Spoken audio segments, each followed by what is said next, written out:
হঠাৎই ইচ্ছা গেল সাতকোশিয়া যাওয়ার, তাই গুছিয়ে ফেললাম ব্যাগ আর চেপে পড়লাম গাড়িতে। এবারে আমাদের সফর সঙ্গী অমিত, আমি, দীপা, সুবীরদার ফ্যামিলি আর সুবীরদারই এক বন্ধু অর্ণবদা। ঠিক হয়েছিল আগে আমরা পুরী পৌঁছে জগন্নাথদেব দর্শন করে পুজো দিয়ে তারপর সাতকোশিয়া যাব, আর সেই মতোই আমাদের গাড়ি ছুটল পুরীর উদ্দেশ্যে।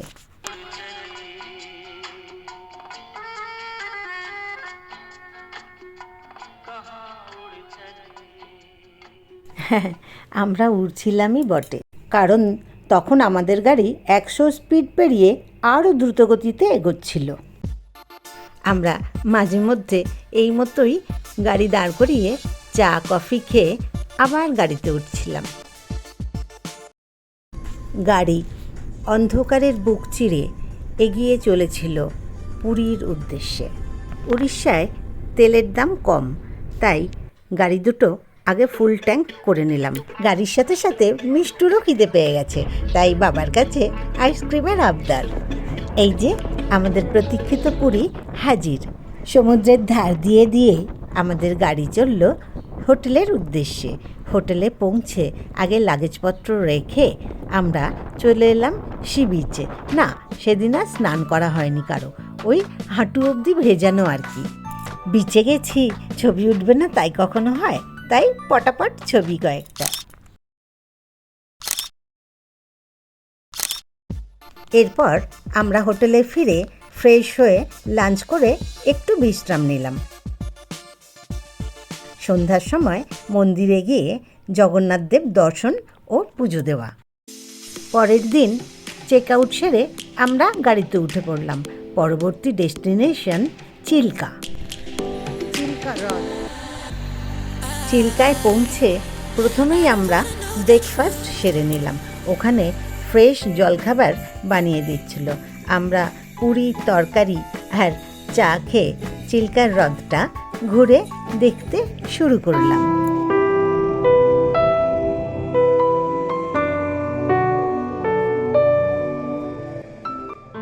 সেদিন প্রচণ্ড রোদ ছিল, হাওয়াও ছিল খুব।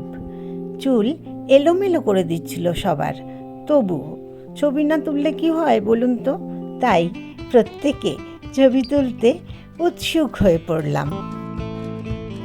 আগেই বলেছি আমাদের আনপ্ল্যান্ড ট্যুর, তাই ওখানে বসেই ঠিক করলাম পরবর্তী ডেস্টিনেশন হবে কোণার্ক। তাই কোণার্কের উদ্দেশ্যেই রওনা দিলাম। পথে ব্রহ্মময়ী মায়ের মন্দির দর্শন করে আমরা চললাম কোণার্ক। কোণার্কে পৌঁছে আগে যেই কাজটা, সেটা হচ্ছে কোণার্কের এই চাকাটা খুঁজে বের করা, আর ওই চাকার সামনে প্রত্যেকে ছবি তোলা। কি নস্টালজিক ব্যাপার, তাই না? সেই কোন ছোটোবেলায়ও এই চাকার সামনে ছবি তুলেছি, আজও মন টানে ওই চাকার সামনে ছবি তুলতে। মিষ্টু আর শ্রেয়ানের এই প্রথম পুরী আসা, তাই প্রচণ্ড এক্সাইটেড ছিল পুরো ট্যুরটা। ওরা উঠে উঠে দেখছিল, ছবি তুলছিল, মন্দিরের ভাস্কর্য দেখছিল। আমি আর অমিত উঠিনি, সিঁড়িতে বসেছিলাম। তখন সূর্য প্রায় অস্তাচলে। আমরা সূর্য মন্দিরকে প্রণাম করে বিদায় জানিয়ে এবার সাতকোশিয়ার উদ্দেশ্যে রওনা দিলাম। আমরা প্রপার সাতকোশিয়ায় হোটেল পাইনি, তাই আঙ্গুলের একটু ভিতর সাইডেই একটা হোটেল বুক করা হয়েছিল। অনেকটা পথ আমরা বুঝতে পারিনি, তাই হোটেলে পৌঁছতে বেশ রাত হয়ে গিয়েছিল। বন্য পথ আর দুধারে শুধু জঙ্গল, গাঢ় কালো অন্ধকারে ছেয়ে গেছে চারিদিক। যাই হোক, রাতটুকু হোটেলে থেকে পরের দিন সকালে আবার বেরিয়ে পড়লাম। পথে একটা দোকানে ব্রেকফাস্ট সেরে আমরা সাতকোশিয়ার উদ্দেশ্যে রওনা দিলাম।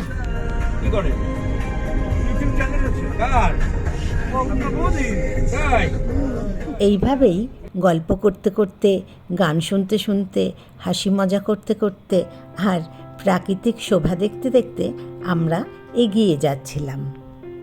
মসৃণ রাস্তা আর অপরূপা সুন্দরী সেই প্রকৃতির রূপ। এবার আমরা পৌঁছে গেছি সাতকোশিয়া ওয়াইল্ড লাইফ স্যাঞ্চুরি। আমরা সবাই গাড়ির থেকে নেমে গেলাম। ওখানে সিকিউরিটি চেক হবে, আমাদের সমস্ত আইডি প্রুফ দেখিয়ে টিকিট কাটতে হবে। তাই টিকিট কাটতে অমিত, সুবীরদা আর অর্ণবদা চলে গেল। 10 জন কিংবা তার বেশি হলে 25 টাকা করে, আচ্ছা, আর তার কম হলে 40 টাকা। আমাদের 8 জনের 320 টাকা হচ্ছে, দুজনকে যদি ধরে নিই 250 টাকা হয়ে যাবে। অর্ণবদা খুব মজার মানুষ, যেখানেই যান জমিয়ে রাখেন। ये 12 साल का लड़की का लगेगा, 12 साल का लड़की का सब लगेगा। 3 বছরের ঊর্ধ্বে বয়স হলে তারও টিকিট লাগবে। ওখানে আইডি প্রুফ তো দিতেই হচ্ছে, তার সাথে সাথে গাড়ির নাম্বার, ড্রাইভারের নাম সব কিছুই লিখে নিচ্ছে। এই যে এই বোর্ডটায় সব কিছু ডিটেলস দেওয়া আছে। আমি পুরো জায়গাটা একটু ক্যামেরা প্যান করে দেখানোর চেষ্টা করছি। সমস্ত কিছুটা খুব সুন্দর করে লেখা আছে আর ম্যাপও দেওয়া আছে, কাজেই কারোর কোনো অসুবিধা হওয়ার কথা নয়।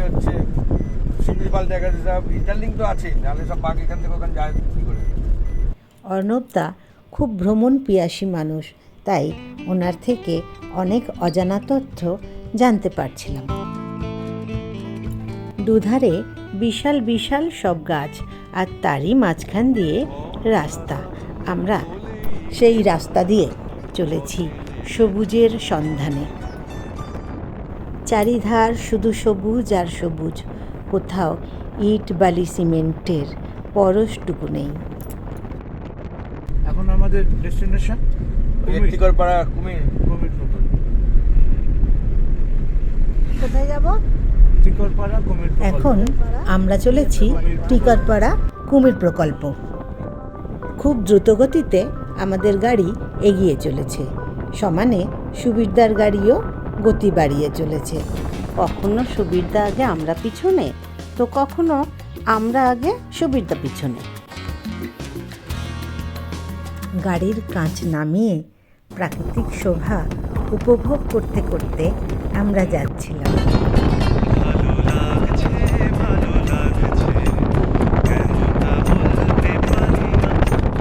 থেকে থেকেই আমরা গাড়ি দাঁড় করিয়ে গাড়ির থেকে নেমে দাঁড়াচ্ছিলাম। গাড়ি শীতল হওয়ার সাথে সাথে আমাদের চক্ষু ও মনও শীতল হচ্ছিল প্রকৃতির শোভা দেখে।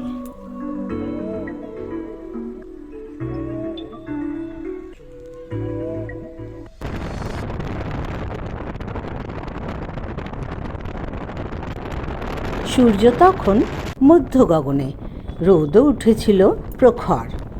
তবুও এই রৌদ্রের প্রখরতা গায়েই লাগছিল না। এত গাছ, সেই জন্যই বোধহয় গাছ কাটা বারণ। গাছ থাকলে সূর্যের সেই প্রখরতা মালুমই হয় না। ও মা, দূরে যে পাহাড় দেখা যায়, আর পাহাড়ের তলদেশে ছোট্ট ছোট্ট গ্রাম। মাঝে মাঝে ছোটোখাটো রেস্টুরেন্টও আছে দেখছি খাবার জন্য। কি নির্মল আকাশ আর ফ্রেশ এয়ার! শহরের কালো ধোঁয়া খাওয়া ফুসফুসটা যেন কিছুক্ষণের জন্য স্বস্তি পেল। এরপর আমরা আমাদের গাড়িগুলোকে একটা জায়গায় রেখে ফরেস্ট ডিপার্টমেন্টেরই গাড়িতে করে ক্রোকোডাইল ব্রিডিং অ্যান্ড রিসার্চ সেন্টারে চললাম। আমরা এখন ক্রোকোডাইল ব্রিডিং সেন্টারে যাচ্ছি, মানে ব্রিডিং অ্যান্ড রিসার্চ সেন্টার। এইটা আম গাছ না? মানুষ হিসাবে আসি, হিসাবে তুই কি হিসাবে বসে আছিস? বনো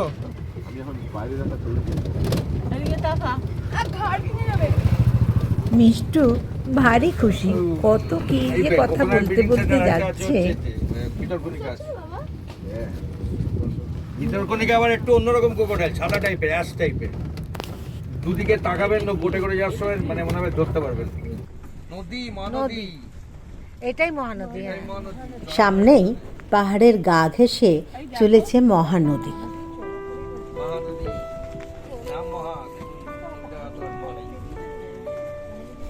জলের রংটা এত সুন্দর, দূরে পাহাড় আর সোনালি বালি, ঠিক মনে হচ্ছে যেন কোনো শিল্পীর তুলির টান। একদম আচ্ছা আমি নেবেই করছি। আচ্ছা ঠিক আছে, পিঠে করে দিচ্ছি। থোড়া পিঠে এইখান থেকে ভালো আসবে একদম। আরেকটা আমার তো থোড়া আমরা একটা জায়গায় দাঁড়িয়ে আর ছবি না তুলে পারলাম না। গাছপাছ আসছে না, ভিউটা ব্যাপক।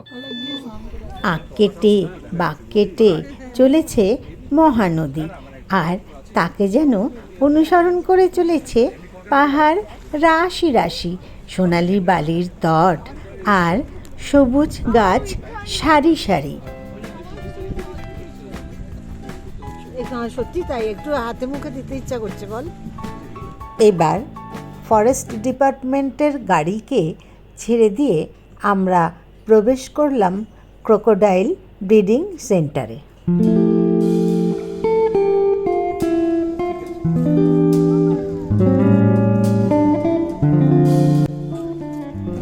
এখানে প্রচণ্ড বানরের উপদ্রব। ওই দেখুন না, কিচিরমিচির করে কেমন খেলে বেড়াচ্ছে, এ গাছ ও গাছ দাপাদাপি করছে।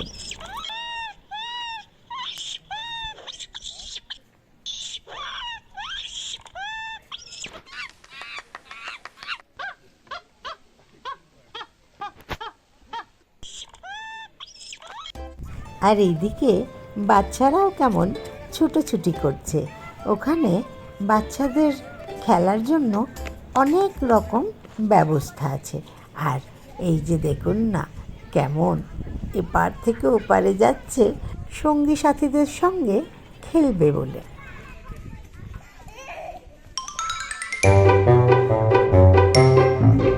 সেদিন অনেক কুচোকাচার দল এসেছিল।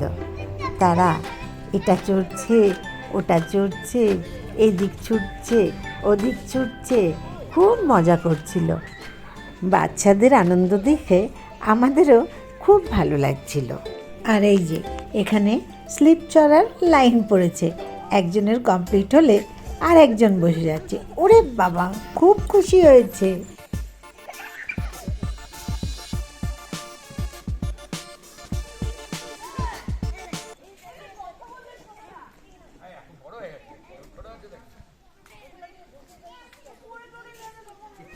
সুবীরদা নদীর একদম ধারে চলে গিয়েছিল ছবি তুলতে, তাই সোনা বারণ করছিল। আর সত্যিই তো, নতুন জায়গা, কোথায় কি হয়, ভয়ও তো লাগে, তাই না? আর এইদিকে অমিত আর অর্ণবদার ছবি তোলার শেষই আর হয় না। আর সত্যিই তাই, এত সুন্দর দৃশ্য ছবি না তুলে কি পারা যায়? এইবার সবাইকে ডেকে ডুকে নিয়ে ফাইনালি আমরা ঘড়িয়াল রিসার্চ ইউনিটের মধ্যে প্রবেশ করলাম। আগেই বলেছি, এখানের পুরো ব্যবস্থাটাই খুব সুন্দর। ট্যুরিস্টদের যাতে কোনো রকম না অসুবিধা হয় তার পুরো ব্যবস্থা রয়েছে। এই দেখুন, মহিলা পুরুষের ওয়াশরুম পর্যন্ত রয়েছে, যাতে কারোর কোনো রকম না অসুবিধা হয়। এবারে আমরা একের পর এক রাখা খাঁচার মধ্যে কুমির আর কচ্ছপ দেখতে শুরু করলাম। এবারে আসছে ঘড়িয়াল। ভীষণ কড়াভাবে নোটিশ দেওয়া আছে যে খাঁচার মধ্যে যেন না হাত দেওয়া হয়, কারণ বলা তো যায় না কিছুই। আর এই যে দেখুন, শীতের দুপুরে কেমন রোদ পোহাচ্ছে।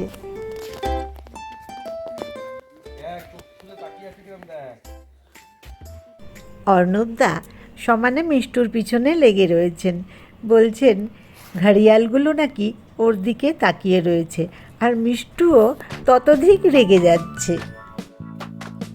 এখানে আবার তিনজন শুয়ে রোদ পোহাচ্ছে। ওরে বাবা, কি বিশাল আকৃতির!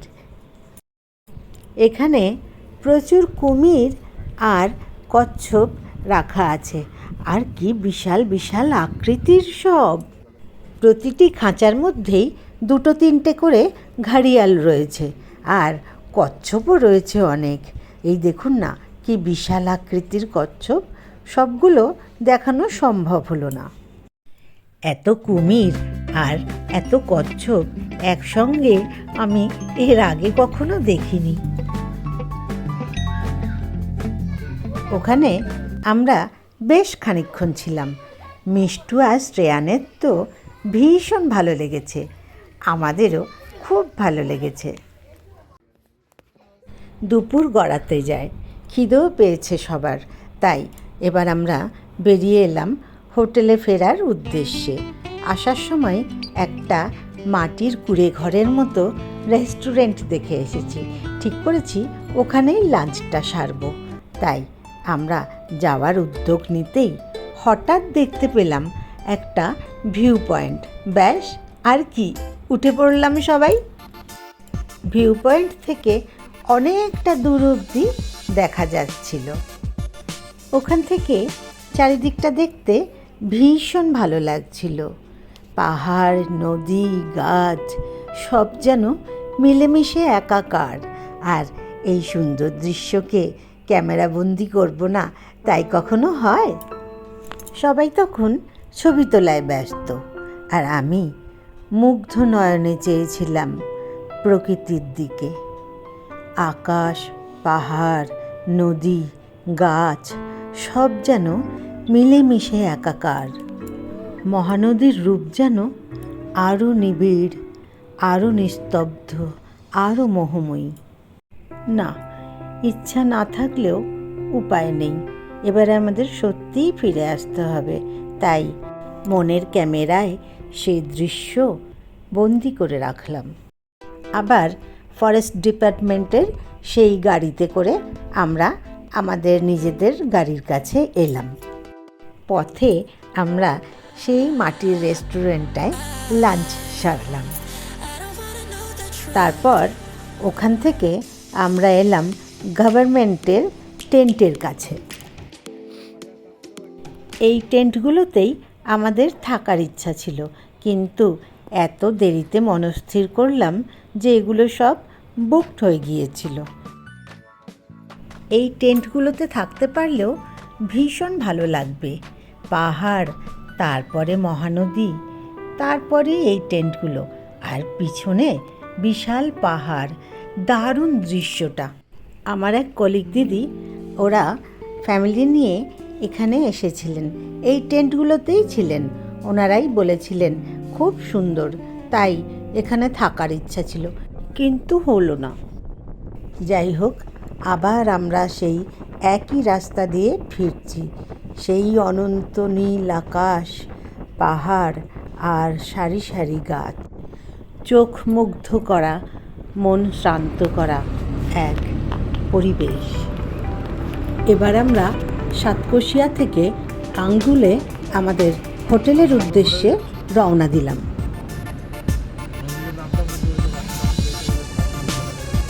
হোটেলে পৌঁছে একটু রেস্ট নিয়েই আমরা বেরিয়ে পড়লাম ঘুরতে।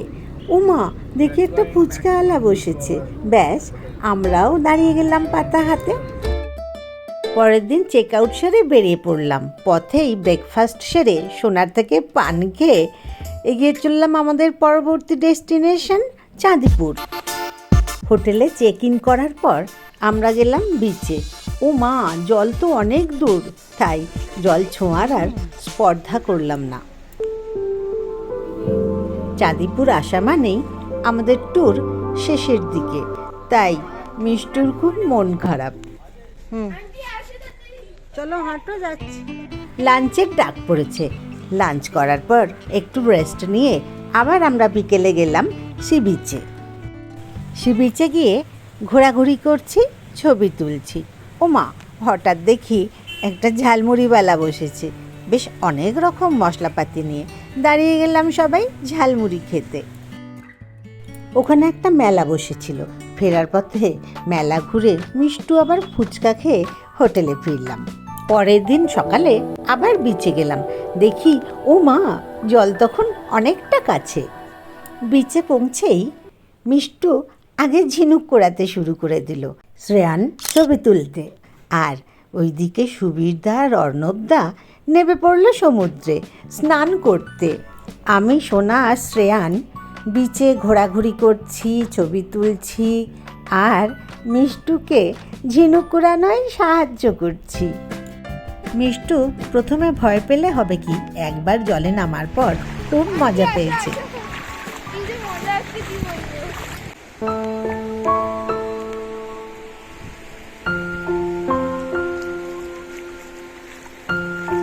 ও একা জলে থাকবে না, ওর সঙ্গে আমাকেও থাকতে হবে, তাই ডাকাডাকি শুরু করেছে। আমরা যখন বিচটা ঘুরছিলাম তখন একটা জিনিস লক্ষ্য করলাম, বিচটা প্রচণ্ড অপরিষ্কার। এটা কিন্তু লোকাল লোকজন করতে আসে না, অপরিষ্কার করি আমরা, মানে এই টুরিস্টরাই। হ্যাঁ, কিছু কিছু দোকানদার হয়তো ডাবের ডালপালা খোসা ফেলে রাখে ইতস্তত, কিন্তু ম্যাক্সিমামটাই নোংরা করি আমরা নিজেরা, মানে টুরিস্টরা। অবশ্য সবাই নয়, কিছু সচেতন টুরিস্টও আছেন। পাহাড় বা সমুদ্র যেখানেই গেছি দেখেছি এই রকম অবস্থা। কোথাও চিপসের প্যাকেট পড়ে রয়েছে, তো কোথাও কোল্ড ড্রিঙ্কসের বোতল। কেন আমরা কি পারি না চাটা খেয়ে যথাস্থানে কাপটা ফেলতে, বা ঝালমুড়ি খেয়ে ঠোঙাটা ডাস্টবিনে ফেলতে? এ প্রকৃতি তো আমার, আপনার, আমাদের সবার। তাই একে পরিষ্কার রাখতে, সুস্থ রাখতে, বাঁচিয়ে রাখতে আমাদের সবাইকেই তো উদ্যোগী হতে হবে, তাই না? যাই হোক, এবারে আমরা হোটেলে ফিরে চেক আউট করে লাগেজপত্র নিয়ে গাড়িতে উঠে পড়লাম হোম টাউন কলকাতার উদ্দেশ্যে।